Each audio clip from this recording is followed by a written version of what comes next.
Falcon Napier. Welcome to the Circle of Brilliance. Today we're going to continue our discussion about energy, human energy fields on the change grid.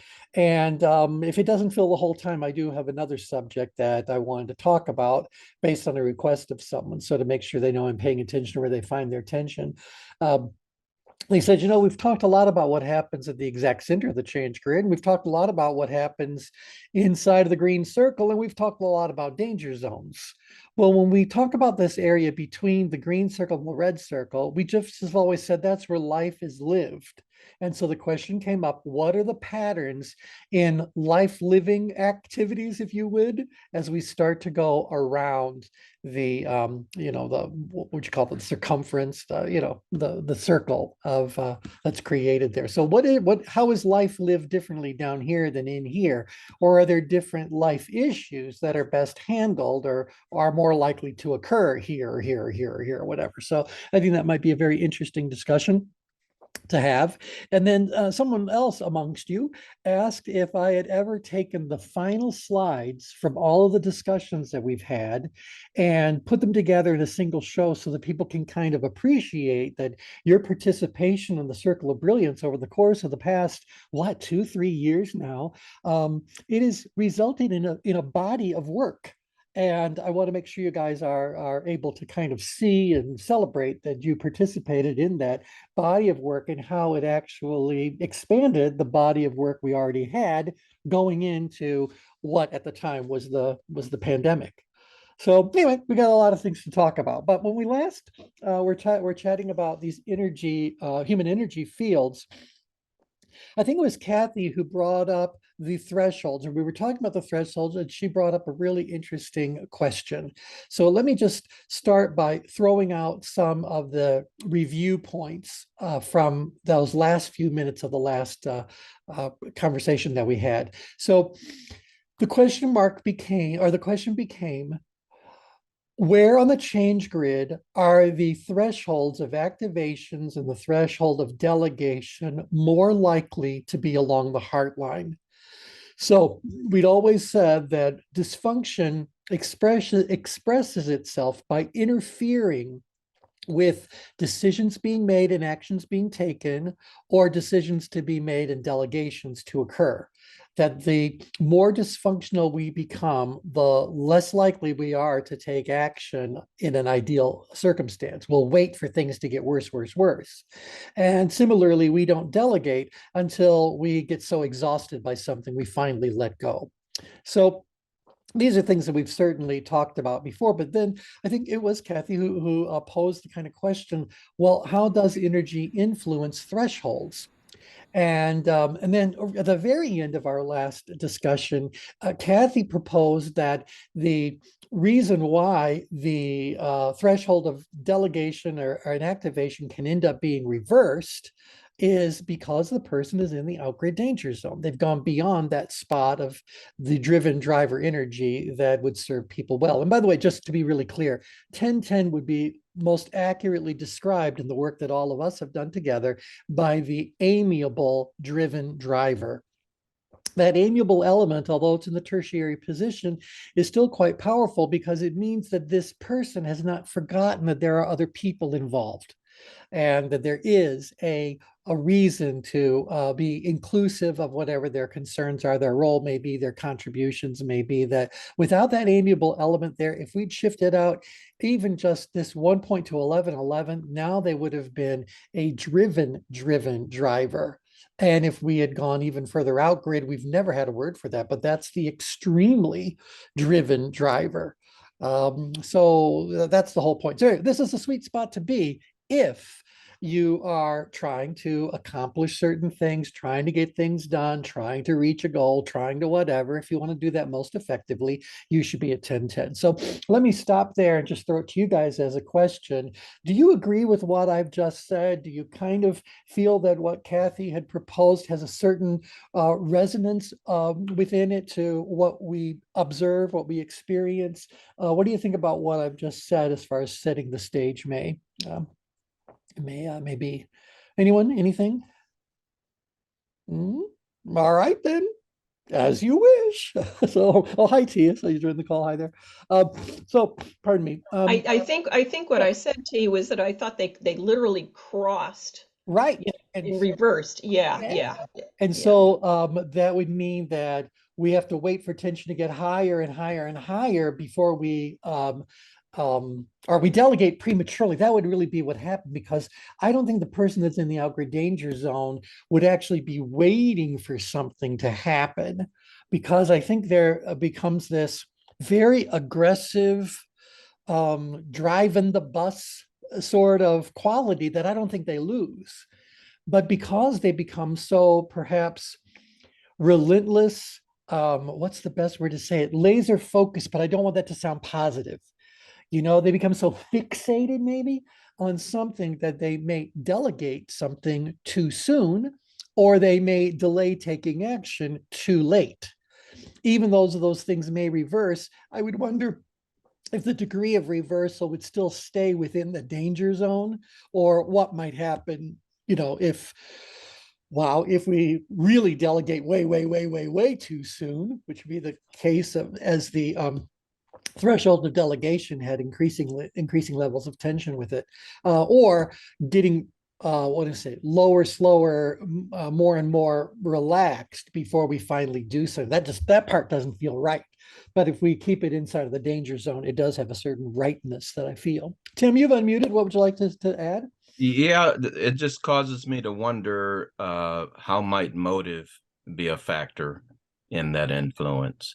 Um, you know, I'm just curious in that scenario, Sure. what could potentially be the motive of the individual to delegate, and how might that amiable aspect um, be influenced by that motivation? Oh, very good question. All right, so let's choose an individual and let's explore that a little bit. If you guys are ready to kind of Yeah, chime in. Um, I if have I an would, individual. yeah, go right ahead. It's an individual who's the executive director of an organization, and they really need to have people, and it's a child care company and early learning center, and she keeps hiring people, and they don't show up. They Once they come in, because of time, they're thrown into doing the job, so their perceived ability isn't there. She wants to delegate the some of the training to the team leaders in the various classrooms, and they feel that they aren't really prepared to do it, and it's just a mess. So she does it because of time and because she needs to have a breathing body, and she's finally convinced that's not good enough. Hmm, hmm. But she was driven to delegate, to bring him in, and their ability to do this wasn't high, and Yeah, the challenge for the team leaders was way too high. So right. Okay, so I think there's another place where she might be. So let's talk about the difference between the scenario as T has just described it and the scenario that T will now describe. So you said that her ability is very low and the perceived level of challenge is very high. Well, technically, that would take her into this area of the change grid where she's got stress.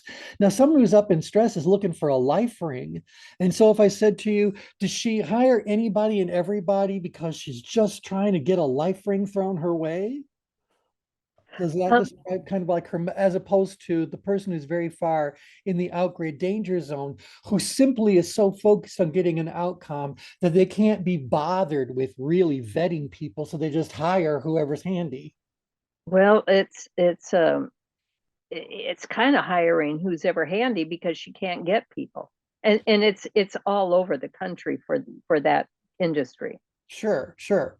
Now that brings up another really thought. Now I'm wondering if we could actually look at that issue in that industry across this whole continuum, because in both the cases that you've described and that I've posed, the level of perceived challenge is equally high. The only difference is in the perceived level of ability, and we're only looking at when someone perceives very low ability to do it or a very See, you haven't said high ability to do it. You keep saying low ability. But anyway, even if they had a high ability to do it, but their threshold of delegation is where Kathy proposed it to be, then I can see how they would just be saying like, yeah, whoever, just put somebody in the role. We just need somebody. I don't get pulled into it, blah, blah, blah. So you could find out that being too far upgrid and being reactive in hiring, and this being too far outgrid and it's not being reactive. It's almost like being dismissive or being, trivializing it, viewing employees as fodder. And so just grab someone. Kathy, you've unmuted. I was just going to say, to me, it's more of an arrogance. It feels like more of an arrogance to me of, yeah, just do it. Just do it. I don't care. Just do it. And there's a punishing quality to it if it doesn't get done right. Yeah, someone will be taken to task if it doesn't pan out properly. Yeah, so I do believe that obviously, T, you're the one who knows this client, so you're the best one to decide whether she's just kind of grabbing hold of what she can find or whether she really has a lack of ability to get the job done. But you did say it's occurring across the industry, so I'd be interested in looking at the continuum between those two as well. So T, you've unmuted. What do you want to add? It's not arrogance on her part. She has hired some really good people. All right. Did she hire them accidentally, or do you think it very? No, she hires them on purpose. Okay. And her vetting thing is pretty good. The problem is that there's just slim pickings. There's just so many competing, and what they can pay, is not very good. So they have to really have a focus on the vision and values and mission of the organization. And some of the younger people just don't. Right. And they can go any place else. They can go to McDonald's and get paid more. Yeah, see, yeah, interesting. So question there, T, is it because, do you think it's the turnover that's causing her to delegate? It's not just no, it's kind of the process, but I think the process is a little broken personally, and they need to, and we're going through that process of really how to do it. But I think she just thought that they would do it, that the team leaders would do it. And they're feeling a little overwhelmed with not having enough people, Okay, well, that's really children in their classes. So these manager types are actually doing service delivery with the whatever. Yes. Yeah. Interesting. Yeah. So then again, you have to go like, well, if they're the ones that are ultimately responsible for the hiring, and I'm speaking about the managers, and they perceive themselves as having a low level of ability, remember that ability is made up of knowledge, skill, experience, but under certain circumstances, the perceived availability of resources can also come into play. It does affect challenge. It also will affect ability when you reach an extreme. So they might say, I don't have the time to do this. Forget that I don't know how to do it. I don't have the time to get this all done. And so that would be further evidence that they're truly up in stress. And the reason why I'm really trying to drill down on this is because the way that we will help the people who are coming to this issue from a stress place is very different than how we would if she just happens to be the frustrated, kind of like bull in the china shop. That's too aggressive for what I wanted to go for. But is she just overwhelmed by just trying to get the job done, that she just has to say there aren't very many people to choose from? Maybe we just need to open our arms a little bit wider and hope that we're going to attract someone who sees the vision, the mission, and the et cetera. Well, it's interesting that you said about the bull in the china shop, because she is perceived that way. Yeah. And but she really isn't, and everybody finally gets to know her, so she's really not that way. Well, they start with their own bias because she's tall and yeah, imposing. Well, I would say too that they know her in many other things that are in many other places on the change grid. Mhm. And so they see a more complete picture than someone who is only exposed to the moments or the situations where she is in this more out grid with its own level of reactivity kind of thing going on. Mhm. Yeah, because that's how they can say, look, she's not really like that. I know she seems that way, but well, both of those things are true. She does seem that way, and she is Mhm. lots of other things. But in that particular situation, if that was the only experience you were having of her, no surprise, they're going to label her accordingly. Mhm.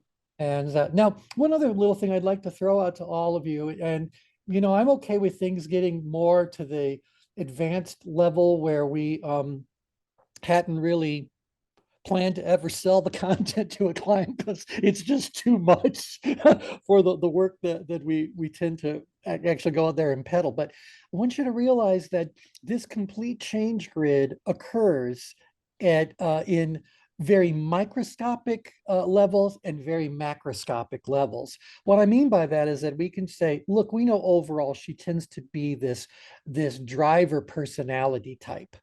Okay, well, let's just say then inside of her driver personality, we can overlay a complete change grid because that driver personality still has the full range of life experiences and whatever available to them or waiting for them, as the case may be. Well, even if we said, no, she's really more of a driven driver, we're thinking it's out here a little bit. Well, recognize inside of this driven driver quadrant, there is still a complete change grid. And so that means that even though we would look at this and say, she's not up in stress, we could say, as far as a driven driver personality goes, this issue is one that puts her up in stress because inside of her world, her range of ability ranging from 0 to 12 is right along that little line. Can you guys see that? Is that too much? Is that headache inducing, or you get? Yeah, I get it. Shrink it in. And so in her particular case, even though she's presenting herself as this driven driver way, inside of her mind, relatively speaking, she should still be saying, look, I don't have the ability to find these people.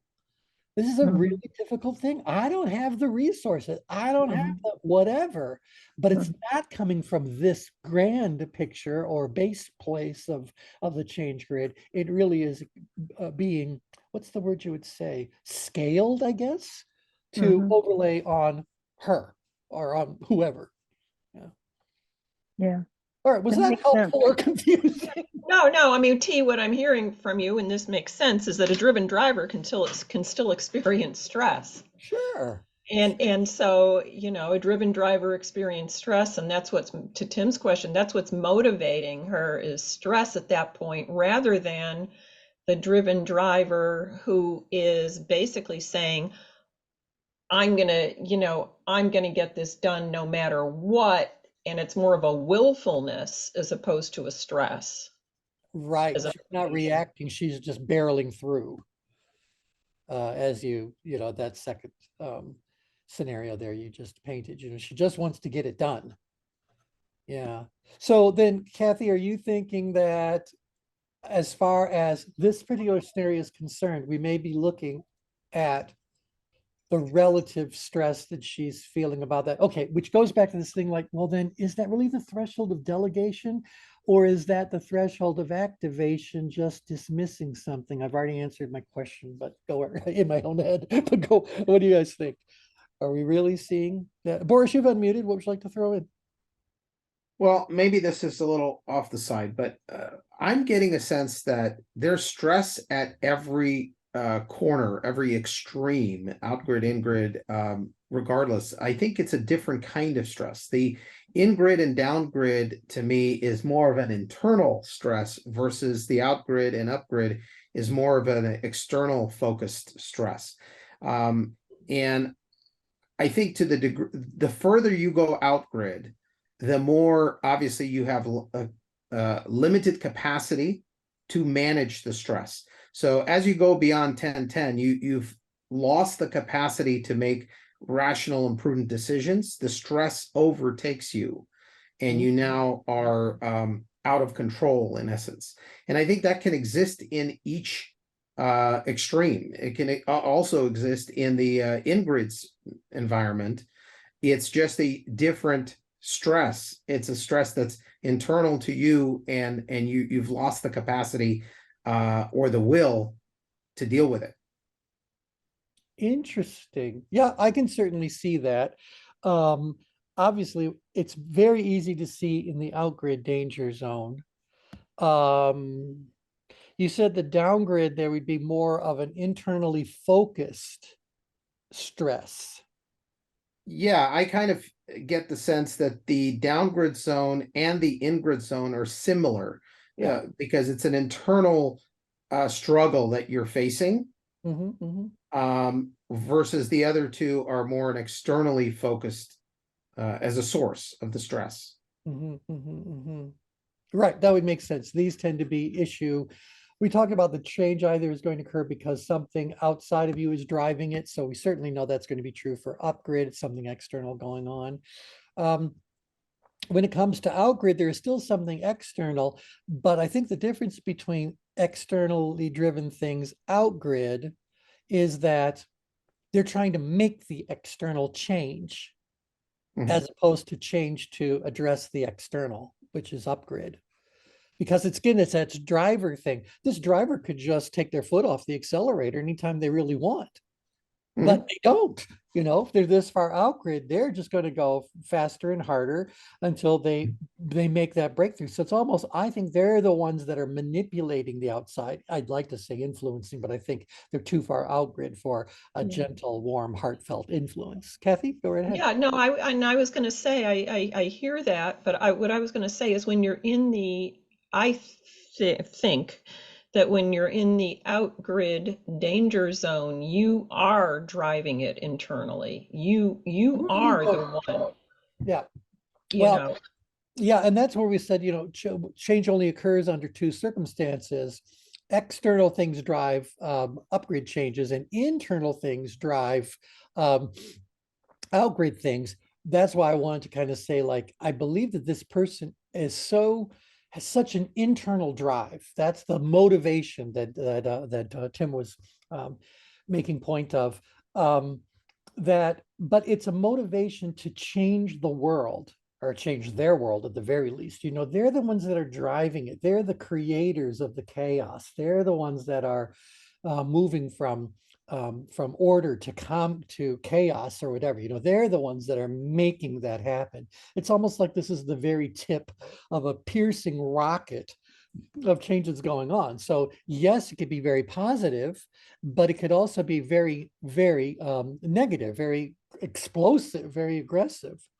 So it's still internally driven, but it's a drive to change the external. So the external, I think that can make room for that external thing that Boris was making point. I think another thing, T, that comes to mind is I kind of view the change grid a little bit in a 3-dimensional capacity versus a 2-dimensional. Yeah. So my perception is that if somebody is dealing with more primitive issues in their life, somebody, for example, a loss of a loved one, okay? Yeah.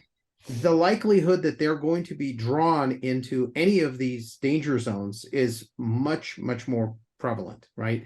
Because they're going through something personally. It's kind of like, I can't keep my balance because I've got these other stressors that I have no control over that are impacting me.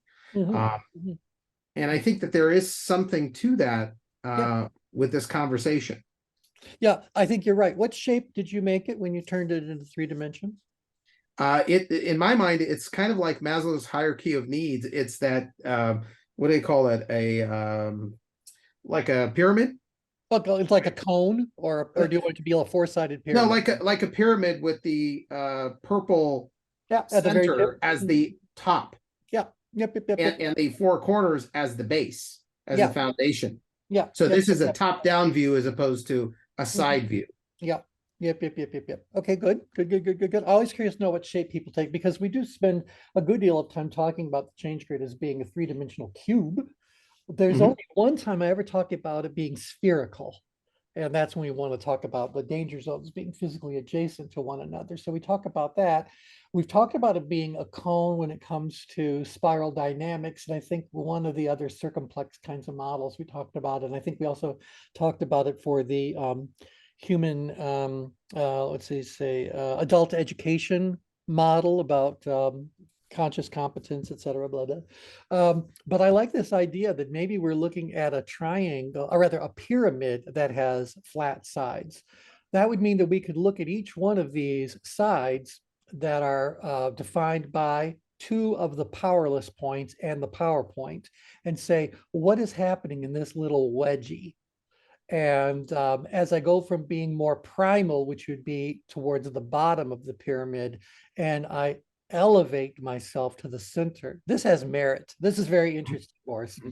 Now, I will say one other thing, and this maybe completely blows everybody out of this conversation, but I actually view this, there are two triangles at play, two of these pyramids. One is facing up as one is facing down. And so the way Now we that got you a diamond. Okay, yeah. Okay. yeah, and the way you described it last time was that if you were to wrap the four corners around like a ball, Yeah. right, they would all connect at the same point. Yeah. And I totally agree with that, except I don't think of it in the context of wrapping around a ball. I see it as there's a like another triangle at the bottom with another purple point that's completely on the opposite side. And so these danger zones are like gravitational pulls on people, and they create this I don't know, they create an environment where somebody can't stay in their lane. And so the green circle that you're depicting is actually the center point between both triangles. It's the alignment point between both ends of the diamond if you put the two triangles upside down with each other. Boris, that's really very interesting. Very interesting. And Well, to do that drug-free is particularly interesting. On an offline note, I'll share with you later a diagram that I did around this. We'd love to see it. We'd certainly love to see it. For those of you who ever played Dungeons and Dragons, the shape that Boris is describing would be one of the 8-sided dice. So it's two 4-sided pyramids stuck butt to butt, and you end up with an 8-sided octahedral kind of dice. That's the actual shape of it. Now that would mean that there is a North Pole and a South Pole Correct. to that dice. I mean, technically it's equal in all dimensions. So any of these points could end up being that, but that would give me a headache at this point. So we could at least go, well, if we agree that there is a North Pole and a South Pole, and that this double pyramid exists inside of that space, then what is the opposite of the PowerPoint? If we say the PowerPoint is the place of greatest spiritual evolution and awareness and detachment, what is its opposite? You could write science fiction stories about that. And if, by the way, if there's an opposite, that also means there's a continuum between the two. There's not a void between the two. It's not, no one has suggested that this octagon thing is hollow. You know, stuff's going on in the interior as well. So there's a lot there to think about. Again, you know, we bring these up, and it's okay for us to have these discussions when we're talking with a circle of brilliance. But can you imagine this came up on one of the calls that I'm trying to do with the Oracle of the Self students who don't even know yet that there are, you know, what all these layers happen to be? I mean, it really does become totally overwhelming. But I think it's vitally important for those of us who do think in these terms to constantly challenge what we think, add to what we think, be a little crazy. In fact, let me show you something. I collect certain memes, and oh, that's not the one I wanted. Oh, you'll get a chuckle out of it. There you go. You see that one? Yeah, like but this is the one I really, oh, what did I just do? This is the one I really want to share with you. It's a quote from Keanu Reeves. So none of us are getting out of here alive. So please stop treating yourself like an afterthought. Eat the delicious food, walk in the sunshine, jump in the ocean. Say the truth that you're carrying in your heart like hidden treasure. Be silly, be kind, be weird. There's no time for anything else. I love that. Yeah, isn't That's that great? great. That's fabulous. Yeah, in fact, well, I'll go ahead and chat it over to all of you. I don't know if you can send a picture. Can you chat? Yeah, there you go. Looks like I could chat an image over to you. You Yeah. know, I also, yeah, I like that. I also like what Eddie said about the difference of distress and eustress. And Yeah, so I had to look up eustress. So mhm. thank you, Eddie. A little It's learning It's more Edie. today. Yeah, it's Edie actually. Oh, Edie, thank you. I didn't know. Thank you. Mhm. And in my example, it wasn't eustress, but it was definitely distress. But um, I put myself into eustress many times because I think it's important to stretch Sure. our And so stresses. T, since you looked it up, why don't you go ahead and share a definition with everybody? So Oh, we- okay. we can- Okay. Basically, basically, it's an example that can create beneficial stress, such as starting a new job, including relationships. It's the excitement of a roller coaster ride, a scary movie, or a fun challenge. Mhm. So it's, that's what eustress is. It's something that's interpreted as beneficial. Sure. And so are we thinking then that perhaps at the start of the middle of the change grid, as we move up grid or out grid so far, we might be experiencing some eustress because excitement about the roller coaster is definitely an upgrade thing based on perceptions.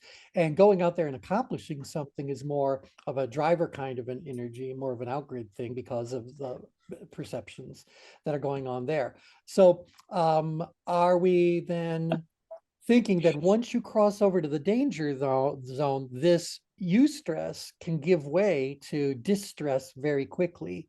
Yeah. Or maybe there's even a continuum of okay. See, eustress is not described as a blissful state, right? No, no. It's a purposeful state. Mhm. Well, you know what though, when you look at Evil Knievel, and I got to jump on another call. When you look Yeah, at that's Edie, by the way, for all of you. Yep.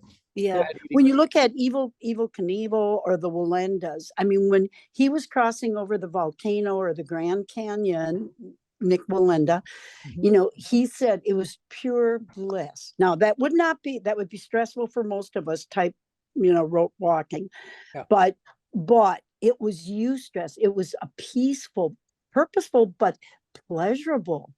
He Okay. said it was totally blissful. And I think for people who go out grid, like Evil Knievel, it's a blissful stress for them to be out of bounds.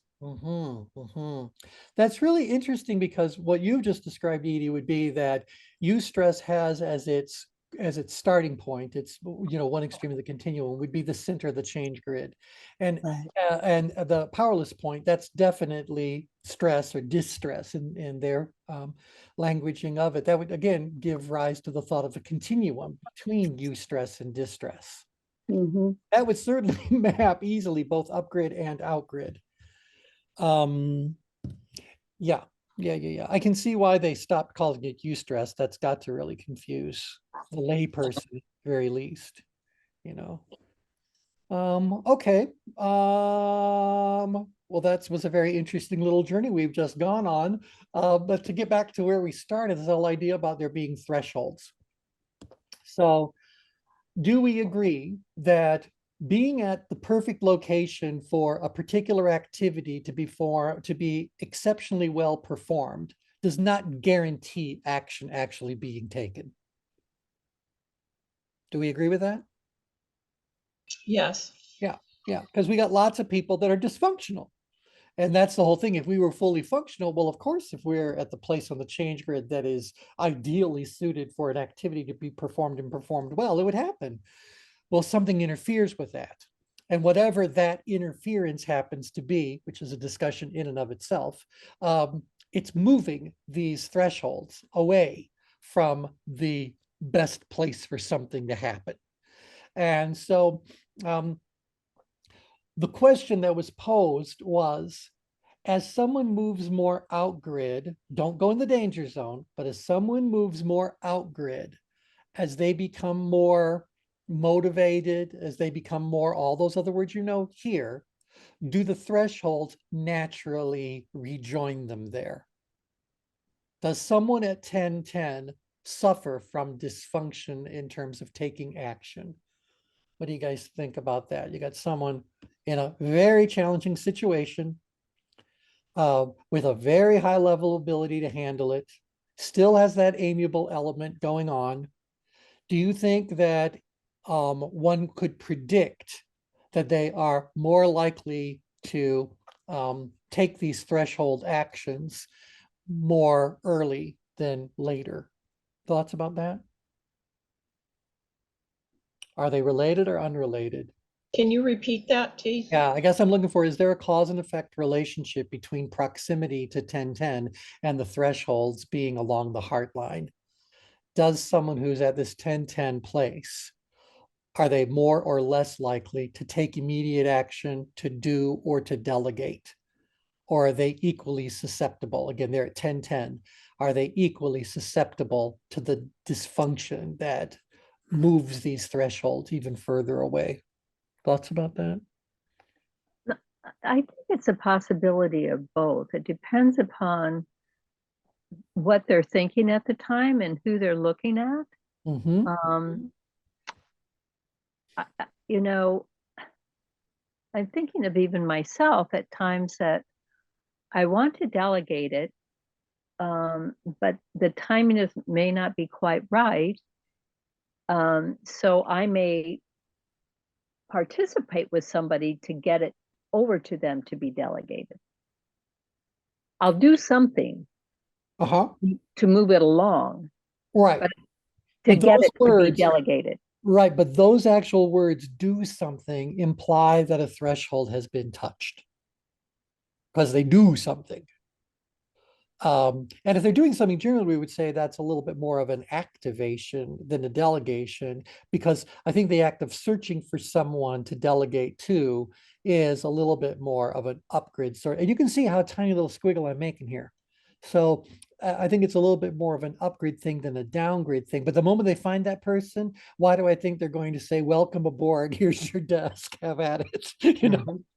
So, Gee, I think in some cases the impact of the stress is more likely to cause that person to activate than to delegate, just because of the pressure of it. The skill level is perceived to be high. right. Where's the pressure coming from?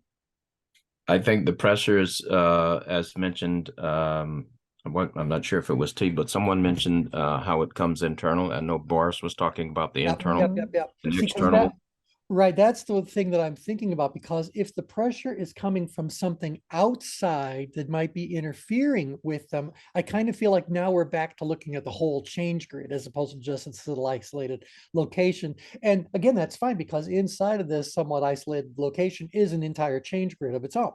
So that's perfectly fine. But or is it coming from that pressure that I want to accomplish something, I want to do something? Maybe in the reality, whether I do it or don't do it, the world couldn't care less. And I think it's the attitude of, if you want something done right, do it yourself. And I so think that that's what I was kind of leaning towards. And so I think they are more likely to take right action in terms of doing it or delegating it more quickly when they're in a very healthy place among driven drivers. I have a different sense of it. I have a feeling that if you're right there at 1010, you're more likely to take actions, but not necessarily the right actions or thoughtful actions. You Ooh. want to get this off your plate somehow, whether it's delegated or do it yourself is a semantic in my mind. It's more about, you just want to do something about it, as opposed to, if you're more in grid, if you're at 9-9 or 8-8 or somewhere, you're going to be more thoughtful about what you're going to do and how you're going to do it. And you'll likely take better actions. Okay, so that we got to explore a little bit. Yeah, Kathy, what do you want to Yeah, throw I in? was going to say, I'm not quite sure I agree with that, only because I think that 1010 is such a healthy place to be, because of the amiable factor there. It isn't 11, it isn't one out. If it were one out, I would agree with that. But I think 1010 is like a jumping off point. It's like being on the diving board, but you've gotten there from a healthy set of motivations that that you reach that point, and now you're ready to spring. So for me, it's like a very healthy place to be for action. But if you're one more out, yeah, it changes the whole picture. It just changes the whole Certainly picture. does. Certainly does. Yeah, Boris, just so you can kind of see, to end up there, I have to acknowledge that my ability is very high and that the challenge is also very high. So I've kind of like done all my prep. It's not like I hope I've got the ability or I believe I have the ability. No, right here, I know in no uncertain terms that I have the ability to do something. So the moment doubt comes into play, we're zooming over to another area of the change grid. This person has no doubt whatsoever. So, I but they hear haven't that. gotten arrogant about it. They haven't gotten, they're not way out grid here, Yeah. as Kathy pointed out. Yeah. I hear what you're saying, but my perception is that there's an assumption built in that the person is going sort of from an more in-grid space to an out-grid space. And I'm viewing it the reverse. I'm viewing it as this person perceived the challenge and the ability extremely out-grid, and they're now moving in-grid and they're ready to take action. So they're going to take action because they need to get this going, as opposed to really maybe not delaying the action and Okay. spending time to think it through. All right, so let's kind of look a little bit about a possibility there. Maybe this person is really, as you're describing them, is at 1111 or was at 1111. Right. And they realized that that was not working, that people were starting to defect, or mutiny or whatever the case may be. And so they realized that by going in grid a little bit, adding a little bit of that amiable element to it, they are more likely to be able to find people who are not only able to be delegated to, but willing to be delegated to. Is that your thought, or did I just create a whole bunch? Yes, but I would add one more factor, which is something you've mentioned in the past. Life is lived inside the circles, not in the extremes. And I don't believe that somebody can be at 1111 or 1212 or anywhere for any extended period of time. It's a stopping off point for them. So they're going to revert back to the mean in essence, if that's the right way to put it. Yes. And once they get to 1010, they're going to say, boom, I got to take action now. Right. Whether they should take action is a different equation because they may not be equipped yet. Right. But we would suggest to you that in-grid movement still leaves them in a place where, again, to Boris's point, they might be a 10, but they're not a 12. And so there could be a gap in knowledge, skill, experience, or some sort of a resource that they do not have. And 1010 may compel them, if the thresholds are coincidental, to take action or delegate. And it might be the wrong thing to do. But I would say to you that they didn't have, they might not have had full ability, but they've got the majority of the ability. So I would say they're making a calculated bet, taking a calculated risk, instead of just bravado pushing the whole thing. Does that feel a bit right? So what you're describing actually happened. So I just want to. Maybe. Yeah. Okay. Yeah. Yeah. I guess we do put kind of this is a hallmark of success and growth and all that. If we were working with a client and the client said, overall, where should my team be in order for us to achieve the maximum levels of productivity and profitability and all that, I will tell you, we would be saying 10-10 is where the organization needs to be. And so we view this as being very, very healthy. But I wish I had the ability to create 3D animations And I know I could learn, but I don't think it's worth it. So instead, let's Mm. test my ability to describe something. And then if you, hopefully you guys can kind of envision what I'm attempting to describe. I'd like you to kind of put yourself at 10-10, and I'd like you to turn and physically face outgrid. And so behind you are all of the people and all of the resources and all of the experiences, all that you've had. But you are on a one-way journey, and that journey is forward, forward, forward, forward. As you move every step forward, you are pulling this entire change grid with you. And hopefully you're pulling everybody inside of that change grid with you as well. Visually, what you're seeing here, when you see when you're looking towards the 1212, you see a giant, I don't want to say void of both promise and danger.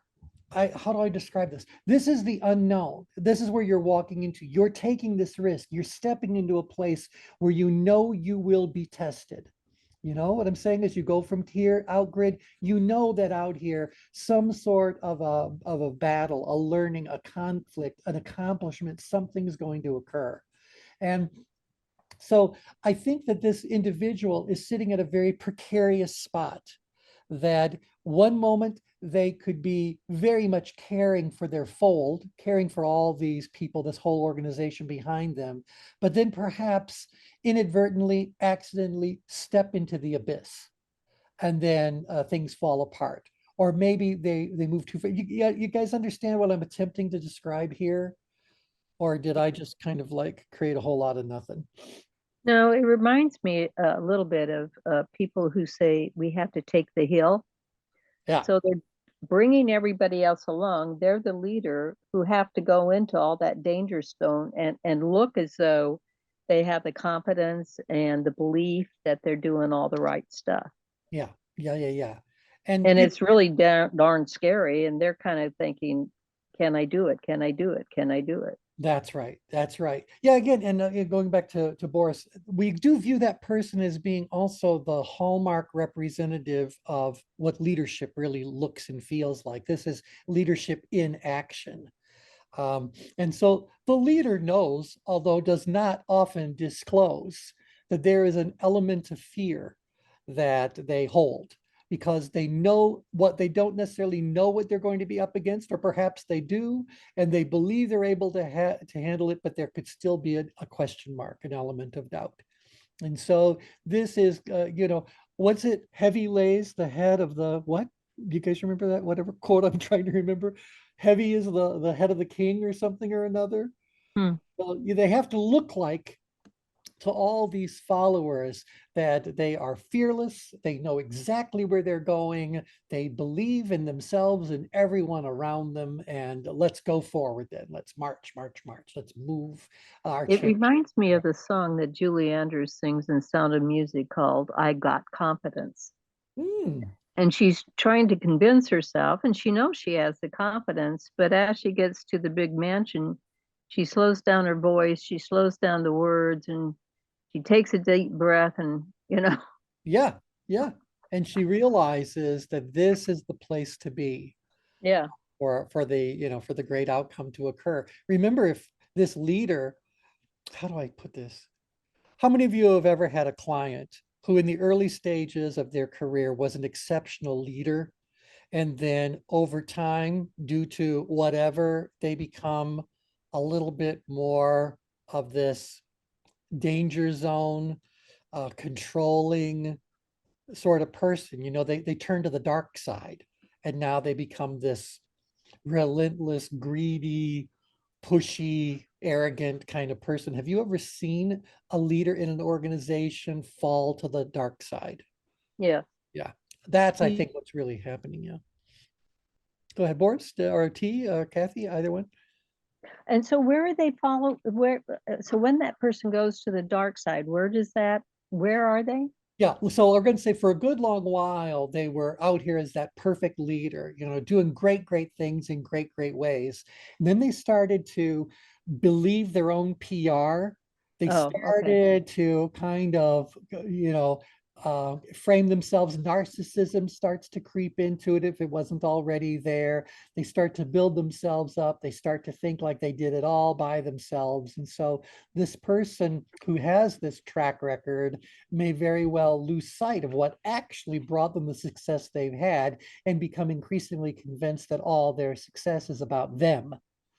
They don't, and they forget that, yeah, them as a good leader. Not as the boss of the bus or whatever, you know, you want to describe this as being. So that's when I think that we can watch great leaders fall. Yeah. And can we also see the fallen leader become a better leader? If they've never achieved this spot, they started out here, can we move them to there? Or if they have been there before and then fell to the dark side, can we bring them back to the light? I mean, isn't that what our work is as executive coaches or roles as executive consultants, that sort of thing? I mean, do we do that? Or Yeah. is that outside of the scope of what we tend to do with our clients? No, I think you have to, it's called truthfulness with the individual. Yeah. And so when they accept their truth, is the journey back something that we would embrace as a project? Because a couple of times ago, we talked about when do you know it's time to hand off to another kind of professional? Well, if it doesn't work, they have to go to a professional or they'll Yeah. fire you. Yeah, that's my thought. It's like, I'm going to give it the old college try.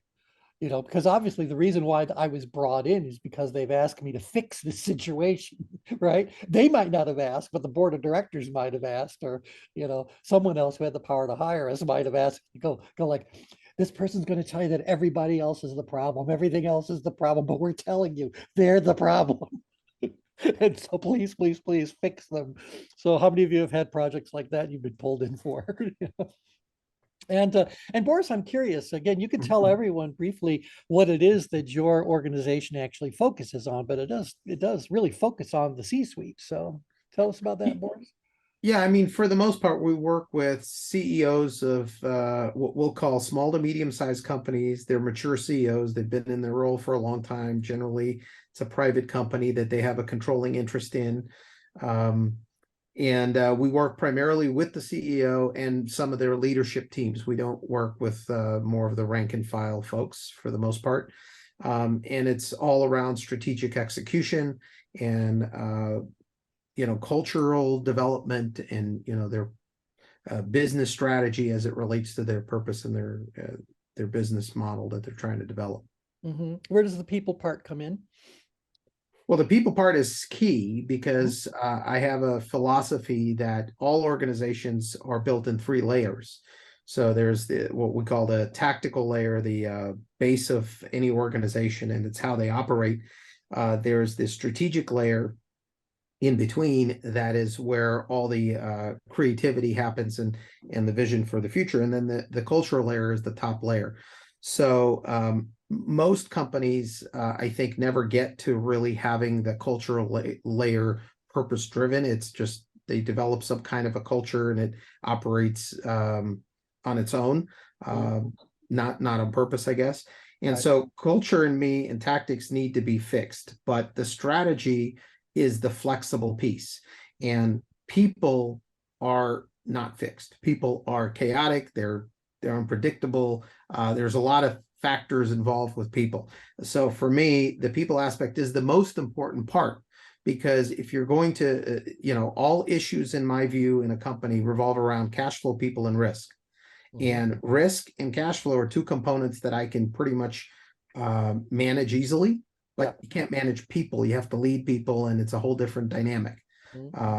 So I think the people aspect is by far more important than anything else in what we do. Well, then I have to tell you, and everyone on the call, I'm sure will agree, you are describing this 10-10 kind of hallmark that we really are looking for. How often are you pulled into a company or find yourself working with a company where the CEO is a bit too far out-grid? Most of the time. That's why my perspective is the way that it is, unfortunately, because I come into situations that are turnarounds and distress situations, and I'm having to deal with a CEO that's somewhere in the outgrid zone. Yeah, so they're outgraded danger zone. The element they're missing, although they could always have improvements in terms of, you said strategy, and what came first? Say again, the 3 layers? Yeah. Oh, so there's the tactical layer, which is Yeah, the way so that they they might have operate tech, and culture at the top. yeah, so they might have the tactical part taken care of, the strategic part kind Exactly of right. taken care of, that they give. They might have plenty of funding, they certainly know where they're Mhm. trying to go. But if there's a gap between them and the people that are absolutely necessary to execute on any of that, there's going to be a really, really, really big problem. Yeah, the And primary issue that I find with them is their inability to get strategic execution on their objectives. So they haven't got good alignment between the cultural components that they've tried to build in. They've got a haphazard approach to managing the organizational components, specifically the culture piece. And then the strategy that they've developed is disconnected from the day-to-day execution. And that's what they're struggling with, and it's creating them unbelievable stress. And so how do you think, and this is open to all of you to throw something in, what Boris has really described is one of these more driven drivers. They don't have an amiable component in their, sticking to what this name of the series is, their human energy field does not have much of a social. That was also, remember, Boris's contribution is that this in-grid energy is really the social kind of energy. They don't have that. Even if we move them upgrid a little bit, we're still in this outgrid danger zone. Now they're an expressive driven driver. Well, this is still the bull in the china shop who's screaming at people now, but all this emotion is being projected onto people, and it can get really bad if we go to an extreme. Similarly, they could be an analytical driven driver who is all about the numbers, and they don't pay much attention at all to how those numbers come to be or who makes those numbers. So I would suggest to you, Boris, that there is a culture. They have established a culture, but it is not a culture that leads people to greatness. And I wish Chris was still in the call. Chris is all about greatness, and so that's one of the things he's does a lot of main stage speaking engagement sorts of things. That's one of his big messages. So where's this greatness kind of come from? It comes from having a culture where people are acknowledged at the very least, hopefully celebrated for the contributions they make, because truth be told, I don't care how outgrid a person is. They can't do what they're trying to do all by themselves. So Absolutely. if you And want I to watch think them fail, we'll mutiny. you're correct about the fact that they have the culture for sure, but they don't actually recognize what their culture is. They perceive their culture as what they've articulated on the wall with their ethics and values and whatever. But that's not the culture that they've actually built. Yeah, exactly. Well, and that's why I'm saying to you, I believe that when they start to try to create a more inclusive culture, I think that they view themselves as going through unavoidable motions, as opposed to actually believing that that's going to empower the movement forward. Do you discover that as well, or do you Yeah. think that's true in them? Yeah. So if they're just going to go through the motions or give it lip service, nothing's really going to change. In fact, the culture will become worse, because now not only are they bulls in the china shop, they're bulls in the china shop that are pretending to be sheep. And people kind of go like, now I know they're lying to themselves. We are on the wrong journey with the wrong people. And now they start to lose those leader types that are, they're the ones that are actually going to make the result happen. Reminds me of the culture of the emperor has no clothes, but nobody will tell the emperor. Yeah, That's because right. things are comfortable enough where they are right now. And all these people out here haven't gotten fed up enough yet. to really Well, what I have found when that leader changes, and if an amicable leader comes in and tries to change it, that person is looked with suspicion and will not be followed. And he realized that he needed to be somewhat like the old leader, That's right. while changing to where he allowed them to have input without any repercussion. That took a while. He had to change to be able to bring them into the change. That's right. And remember, we said when we're talking about the in-grid maneuvers, that's what people out here definitely need. We say they got to turn around and look at all these people behind them. And as they do, they can start doing subtle sorts of things, gentle sorts of movements. So they can start to find a little bit of humility You know, all those other in-grid maneuvers we could certainly go over, but you get the idea. That's exactly what Kathy's describing there. But ultimately, it's to get everything right here. And if we've got a leader in the perfect position, I suspect that their thresholds are darn close by, as opposed to being pushed away. Because I'm kind of hearing, even in my description, that they would be described as being more functional than dysfunctional on that continuum. So yeah. Anyhow, we're a couple minutes over. Are you guys finding this an interesting kind of a discussion? Mm-hmm. Yep. Great. So I think if we can, next time around, I would like to start talking about what parts of life are lived between the green and the red circle. And maybe we can start to look at, are my thresholds healthier if it is more of an out-grid living life kind of experience? What happens as I move around to those? So right now it does feel right that as I move closer to a more out-grid to a certain point, the thresholds are going to naturally move more to the heart line. But I don't, yeah, that's all I know right now. That's all I think. So we'll explore. Welcome to the Circle of Brilliance. We're figuring all this out, even though most of the world will never care. So, Thank you. you're welcome. All right. Thanks, everybody. Bye for now. Thanks. Bye, T. Bye.